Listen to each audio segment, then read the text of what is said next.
E o futebol é o reflexo disso, cara. O futebol tá refletindo o que é o povo brasileiro. Um bando de lobotomizado. Nesse vídeo eu vou te provar que nós não somos hexacampeão, nós somos dodecampeão, que é o dobro. Mas, para começo de conversa, a primeira observação que eu tenho que fazer é: cara, se algum de vocês que tá nesse vídeo aqui acreditava que essa seleção realmente seria hexa ou, sei lá, qualquer coisa, que se chegasse até as finais, desculpa te dizer isso, mas tu é um iludido. Né? E eu não tô falando agora como engenheiro de obra pronta, que chega e vê a derrota e diz pra vocês, tá vendo? Eu avisei, sendo que não falou nada antes.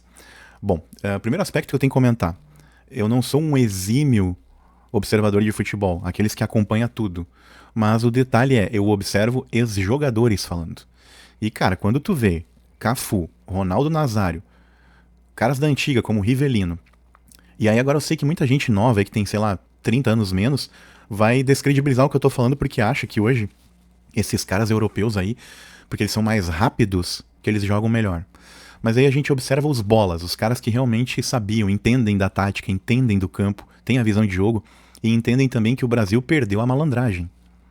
O único jogador malandro que a gente tinha, e o malandro naquele melhor sentido, igual nós tínhamos tempos atrás, um Lúcio jogando na zaga e eu encarando os caras, e tipo, no olhar ele passava a seguinte mensagem: se tu tentar ir na bola eu vou quebrar tua perna. Então o Brasil só funciona quando nós temos caras como se fossem pessoas donas do morro jogando em campo. Só para que vocês entendam, o Brasil só funciona com cara assim. E aí pega agora esses caras que ajeitam o cabelinho com secador, que estão preocupados com a fotografia, que estão preocupados com outras coisas extra-campo. Cara, vamos lá, vamos pegar a última seleção campeã. Ronaldinho Gaúcho, Ronaldo Nazário, Rivaldo, esses caras. Os caras estavam tocando um pagodão, cara, dentro do vestiário. E os caras não estavam preocupados com a roupa, com a chuteira, com o cabelo. Tanto que o Ronaldo, pra imprensa parar de falar das lesões dele, foi lá e fez o cabelo do Cascão, porque daí ele sabia que a imprensa ia desviar a atenção pro cabelo do Cascão e não iam falar se ele tava bom ou não.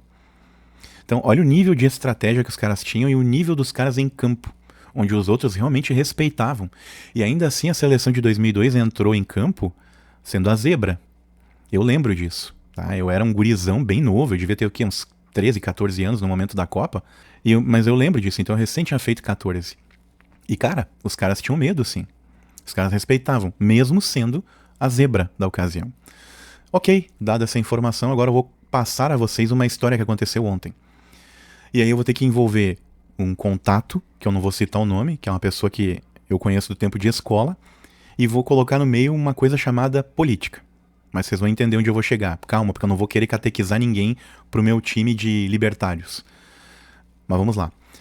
O cara, obviamente, viu as minhas aspirações políticas do passado, onde eu era anti o governo atual. Eu era e continuo sendo a oposição do governo atual. Porém, eu não me coloco no outro espectro. Eu não preciso nem citar os nomes. Quem tá governando hoje? Uma galera que gosta de uma casaca vermelha. Coincidentemente, são a cor predominante da Noruega, né? No uniforme. Mas só uma observação besta. Beleza. Eu me coloco, ou me colocava na ocasião, contra essa galera. Porque hoje eu acho que não precisa de nenhum governante. Motivo: a ponte de Nova Roma do Sul. Eu não vou nem discorrer muito do assunto, só vou falar, acho que alguns tópicos a respeito. A ponte lá caiu. O governo do estado prometeu a ponte em 2 anos, custando 4 vezes mais. A população foi lá, juntou dinheiro, fez por 1/4 do valor e levou 2 meses para entregar a ponte. Depois deu mais a chuvarada intensa em 2024, que na verdade a ponte foi construída de 2023 para 2024, e a ponte está lá em pé até hoje. Resistiu aos montões de água que rolaram depois, que foi pior do que 2023. E tá lá em pé. Então ali a gente prova que se o povo se importasse mais com o povo de verdade, parasse de idolatrar tanto pessoas e olhasse assim, tá, o que nós temos que fazer como país, como nação. E aí a gente olha uma Noruega, que, cara, que me perdoem os noruegueses, tá? Eu tenho respeito pela nação de vocês como nação. Como seleção, vocês não têm tradição nenhuma. Deveria ser um time pro Brasil passar de trator por cima.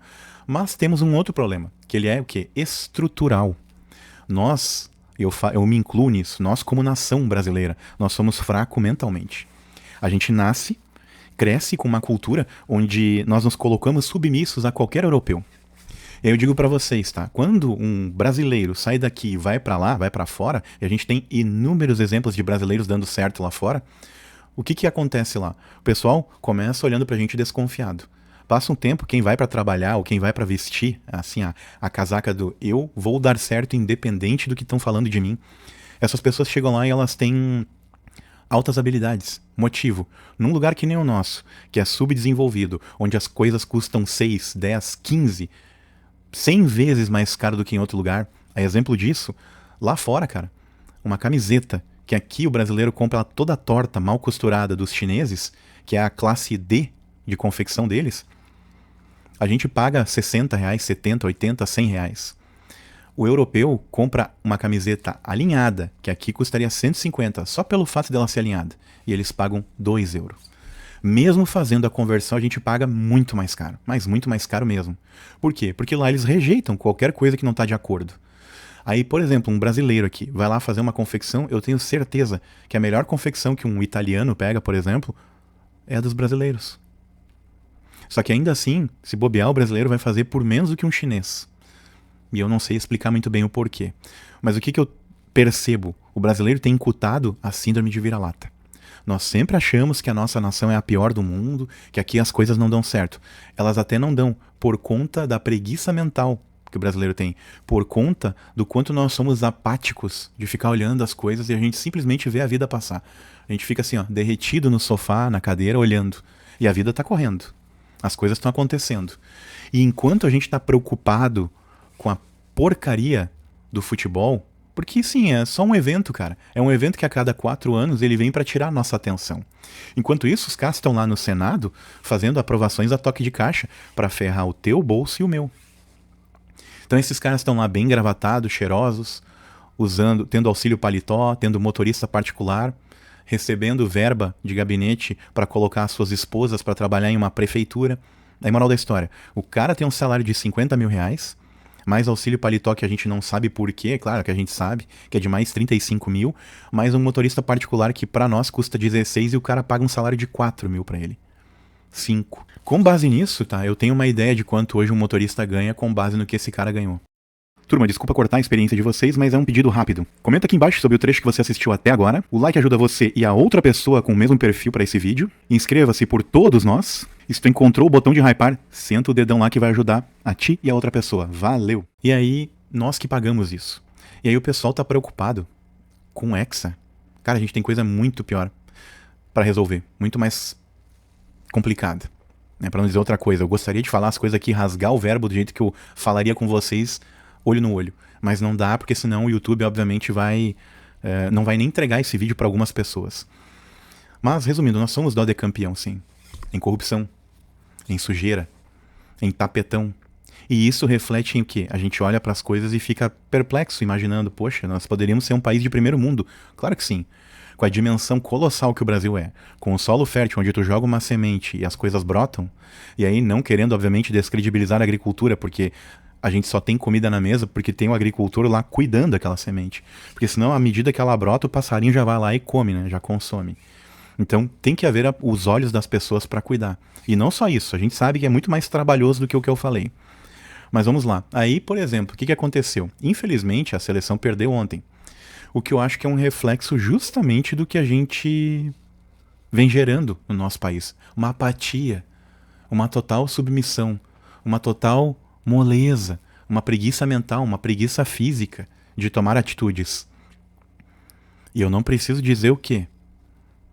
Basta eu pontuar alguns fatos. Só que não adianta ir meia dúzia de gato pingado, tem que ser todos. Se são, sei lá, 210 milhões já, eu não sei, porque o último cálculo do IBGE acho que eram 208 milhões, né? Não sei se nós somos 205 milhões, 210, 220 milhões. Eu sei que é gente pra caramba.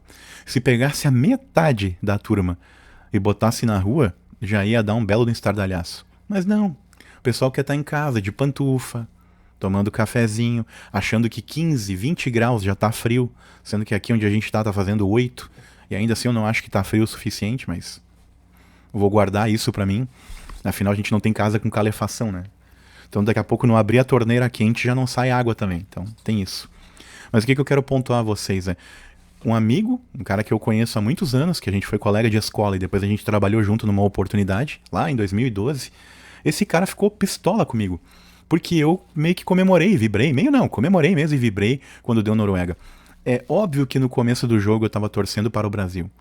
Só que daí no decorrer do jogo, bom, primeiro que o Brasil tomou um gol em 2 minutos de partida, né? Aí eu olhei pra minha mulher e falei na hora, ué, eu acho que hoje vai dar zebra. Tudo bem que foi anulado. Mas, cara, tomamos em 2 minutos. A bola mal começou a rolar e aquilo ali já fortaleceu o ego dos caras. Aí o Brasil, como sempre, já ficou assim, anestesiado até que rolou a anulação. Aí aquilo ali dá aquele otimismo nos caras. Ou seja, vamos lá. O brasileiro, cara, ele tá acostumado hoje a ganhar de alguém quando ele tem vantagem. Ou seja, ganhar da seleção japonesa, que me perdoem os japoneses, amo a cultura de vocês, amo o país de vocês, mas infelizmente no futebol vocês estão muito distantes. Acho que um dia pode dar certo devido ao quão são organizados e compenetrados em vencer. Então, um dia acho que não vai ser assustador ver o Japão com pelo menos 1 ou 2 estrelinhas lá no distintivo deles. Mas ainda tá um pouco distante isso. Aí o pessoal comemorando, como se aquilo ali fosse uma vitória marcante. Aí pronto, esbarramos com a Noruega. Cara, nos primeiros minutos já deu pra ver. Hoje vai. Cara, a gente não tomou um saco, né, como seleção, por um detalhe, assim, de tomar uns 4, 5 gols. É porque eles não são uma seleção que lança muito a bola no ataque. Eles são muito mais preocupados com a defesa. Né? E aí agora, tecendo os comentários, aí esse cara, ele resolveu brigar comigo e dizendo que eu sou um antipatriota. Né, por conta das minhas aspirações políticas, que uma hora eu me posicionei muito contra o governo atual. Hoje eu sou contra qualquer governo. E aí eu comentei com ele, cara, tu está equivocado sobre a minha pessoa porque tu não tem mais tu não convive mais comigo. Então, só que é óbvio que eu tenho muito mais críticas a tecer a esse governo na parte econômica do que o anterior. Não é que eu vanglorie o anterior, mas já que a gente é obrigado a votar, tu tenta achar a opção menos pior financeiramente. Porque um país inteiro ele funciona com economia, com dinheiro no caixa. Não tem como tu comprar as coisas sem dinheiro. E quanto pior a tua moeda está, pior fica para que tu compre qualquer coisa. E os produtos que a gente compra, como telefone, celular, tela de PC, o próprio PC, isso aqui, ó, isso aqui também, tudo fica mais caro se tu tem uma economia ruim. Então logo eu estou preocupado com o primeiro fator, que é a primeira coisa que vai trazer reflexos muito ruins para nós. Dinheiro. Financeiro. Esse é o detalhe. E aí ver o cara lá, me chamando de antipatriota por comemorar. Cara, vamos lá. Se nós somos dodecampeão, ou dodecacampeão, seja lá a nomenclatura que for, a gente é 12 vezes campeão mundial em corrupção, em roubalheira, em um país que produz dinheiro e ele sai assim, ó, ele jorra. Ele jorra como se fosse uma abertura de comporta de hidrelétrica. Vaza trilhões de toneladas de água em sei lá quanto tempo. Jorra dinheiro. Porque nós somos também uma máquina de produzir dinheiro para sustentar outros lugares. E ainda para variar, além de gerar dinheiro e mandar para fora, a gente também gera a comida que esse povo aí no mundo come. E aí, um dia eu ouvi isso de um cara da parte ambiental. Se nós somos o país que controla a comida mundial, os outros países deveriam se ajoelhar para nós. Os outros países deveriam estar de joelhos para nós. No entanto, o pessoal tripudia da gente. Sabe por quê? Porque o brasileiro é apático. O brasileiro nasce e põe na cultura deles, assim, de que, cara, isso aqui é o pior país do mundo. Não é. Tá bem longe de ser. Essa é a reflexão que eu faço sempre aqui. Do ter o olhar 360. Eu sempre vou bater nessa tecla. Cara, eu já fui pra Europa. Eu tive a oportunidade de ir 2 vezes. Uma eu era bem criança e agora, com os meus 35 anos, eu pude voltar. E aí eu tive a certeza de algo que eu já tinha, assim, mais ou menos no coração há uns anos antes. Em 2009, 2010, eu quase vazei do Brasil e não... Na época, né, muito entusiasmado com ganhar em euro e tudo, pensei, não, vou vazar. Vou vazar daqui. Acabou que no fim a oportunidade lá era meio duvidosa, né? Era para trabalhar num navio, fazer evento, trabalhar com entretenimento do público, e daí na parte do entretenimento tinha algumas coisas meio bizarras, né? Acabou que a pessoa que ia me colocar lá também saiu e falou, não, era meio esquisito lá. Ou seja, vai que daí o cara embarca na tranqueira do navio e quando vê tá lá na ilha do Epstein. Vamos falar assim. Então realmente, tá? Nós deveríamos pensar sobre o nosso país de uma maneira bem diferente. Mas não, o brasileiro ele gosta, parece que ele gosta da coisa. Cara, é muito sofrimento, a gente tinha que ter pelo menos essa alegria. Cara, me desculpe, mas mesmo que ontem o Brasil tivesse avançado e que agora ao final de julho, início de agosto, sei lá, a gente ganhasse a sexta estrelinha em cima do distintivo da CBF. CBF, não é nem uma bandeira do Brasil ali. É em cima de um distintivo que representa um braço do governo. Aquilo ali, cara, é uma instituição governamental. Aquilo não nos representa. É só um órgão público, mais um, do qual que a gente paga mais imposto. E aí, a estrela é em cima daquele distintivo, não em cima da nossa bandeira. Aí aquilo não ia nos trazer um benefício. E aí, a minha torcida não é contra a seleção. A minha torcida não é pelo antipatriotismo. A minha torcida é para que o Brasil acorde de uma vez. Apesar dos exemplos que talvez eu citei aqui, de alguns nomes, tá? Tem aquela frase célebre de um cara que muita gente detesta no Brasil. Que ele gritou, assim, a plenos pulmões, ele gritou, acorda, acorda. Eu só não vou reproduzir aqui porque eu não quero que estoure o teu áudio em casa. Mas o cara deu no meio falando, acorda. A gente já está imerso dentro de uma ditadura, basicamente. Já tem todos os olhos em cima da gente atentos. E aí o brasileiro fica lá apático, olhando o jogo, torcendo, né? E cara, tudo bem, eu sei que vão ter uma enxurrada de críticas aqui, provavelmente, quanto a esse vídeo, dos argumentos que eu estou utilizando, de algumas coisas que eu falei, mas é a pura verdade, né? Enquanto a gente se preocupa em ter uma estrelinha em cima de um distintivo de um braço governamental, esse mesmo braço governamental tá roubando de todos nós uma cacetada de dinheiro.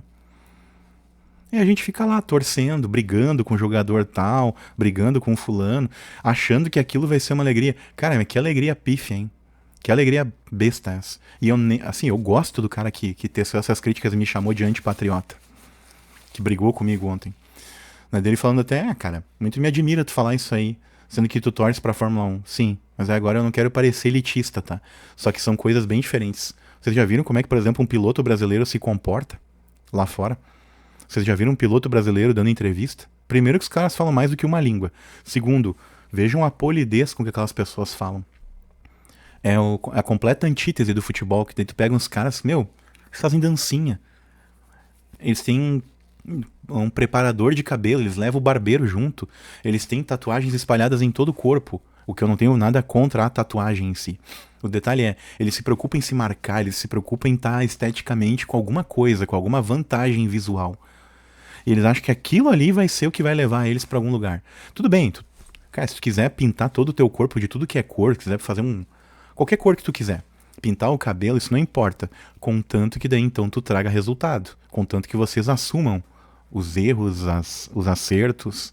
Mas é assim, quando a gente vê, por exemplo, um piloto, o piloto não tem maquiagem, o piloto não usa brinco, o piloto não, pelo menos a gente não vê tatuagens, piercing, talhozinho na sobrancelha, é um corte de cabelo social comum.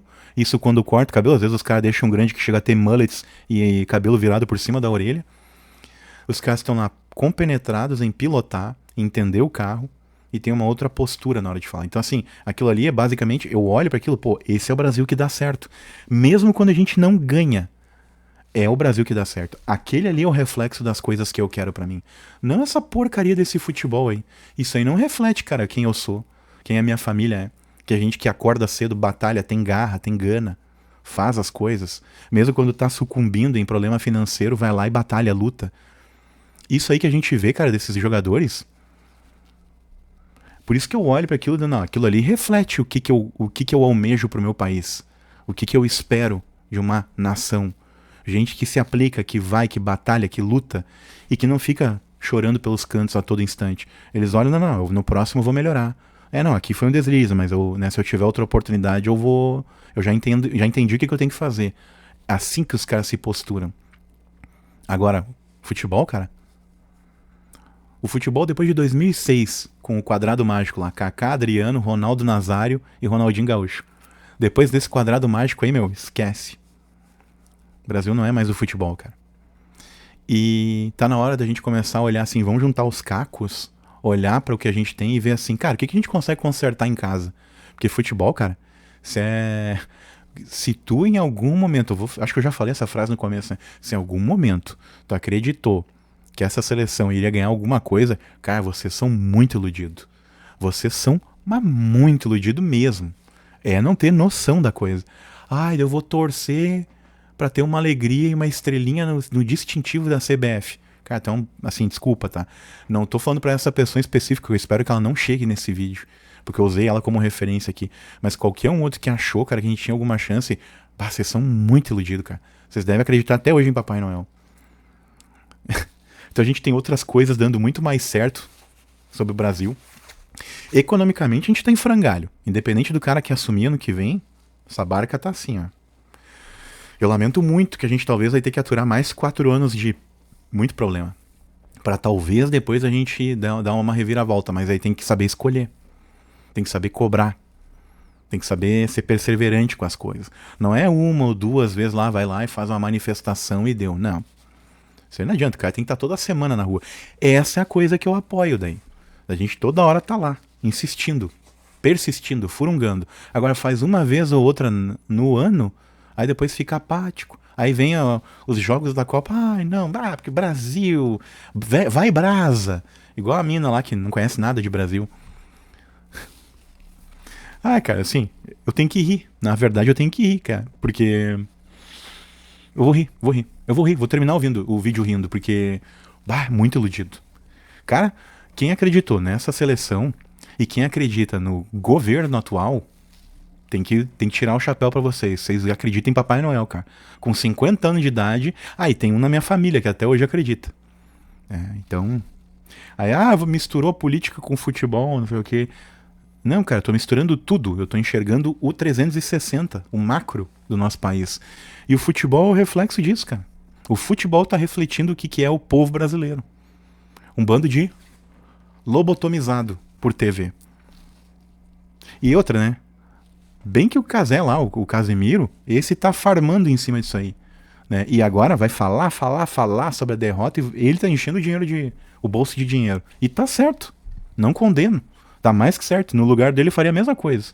Não tá tirando nada de ninguém. Tem um monte de paspalho. Mas paspalho que tá ali pra olhar mesmo. Tem mais é que dá no bucho. No lugar dele faria a mesma coisa. Pena que eu não tenho a competência pra fazer.